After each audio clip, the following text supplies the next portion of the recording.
Europe Matin. 6h, 9h, Thierry Dagiral. 7h14, tous les matins à cette heure-ci, on feuillette ensemble vos quotidiens du jour. Et bien sûr, impossible d'y échapper ce matin. Le 14 juillet, des chars sur les Champs-Élysées, en une du Parisien, aujourd'hui en France.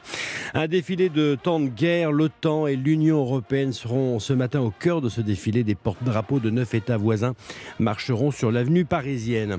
Fête nationale en une également du Figaro. 14 juillet, Macron doit dissiper les doutes. Le président qui renoue avec la traditionnelle interview pour justifier sa lecture des derniers scrutins, clarifier ses positions et donner un cap à des Français de plus en plus inquiets, explique le quotidien.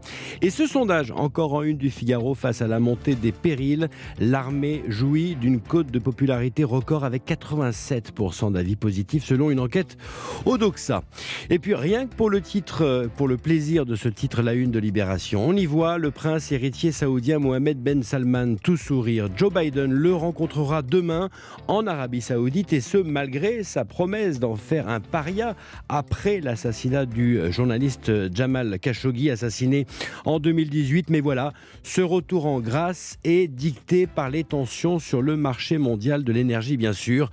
D'où ce joli titre de Libé, pétrole saoudien, Joe Biden, le brut et le truand. On s'arrête à présent sur cet article dans la Tribune ce matin, révélation exclusive. Et alors que le risque de rupture d'approvisionnement en électricité est élevé pour l'hiver prochain, eh bien, l'exécutif cherche les moyens de lisser la demande des Français. Le but est d'éviter bien sûr de multiplier les périodes de pointe. Et l'un de ces moyens, c'est de jouer sur la tarification en fonction des jours et des heures de la journée. C'est ce qui est préconisé dans ce courrier envoyé aux fournisseurs par la ministre de la Transition énergétique, Agnès Pannier-Runacher. Courrier que la Tribune s'est procuré. Ministre qui veut donc relancer des offres dites à pointe mobile, c'est-à-dire dont le prix au mégawattheure varierait selon le niveau de tension sur le réseau. À lire donc dans la Tribune en ligne ce matin. Et on termine au camping, et c'est à lire page 10 dans Le Parisien aujourd'hui en France. Pourquoi vous n'achetez pas une maison ici alors? Ah bah non, on serait obligé de venir là tout le temps. Mais puisque ça fait 30 ans que vous venez ici tous les ans. Oui, mais c'est pas pareil. Là, si on veut, on peut aller ailleurs. C'est ça le camping.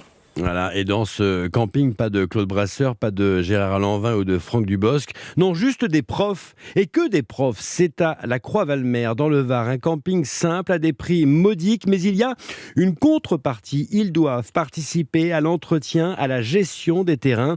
Ainsi, eh bien, chaque lundi, les campeurs profs se réunissent en assemblée générale pour choisir leurs responsables de la semaine qui géreront la répartition des tâches d'entretien et de trésorerie. Et puis, il y a encore une règle dans ce camping à 2 pas de Saint-Tropez.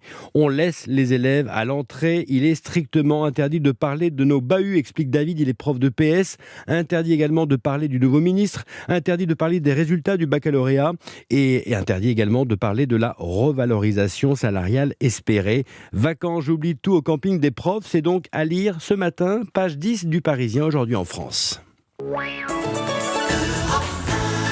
Ici, Alger.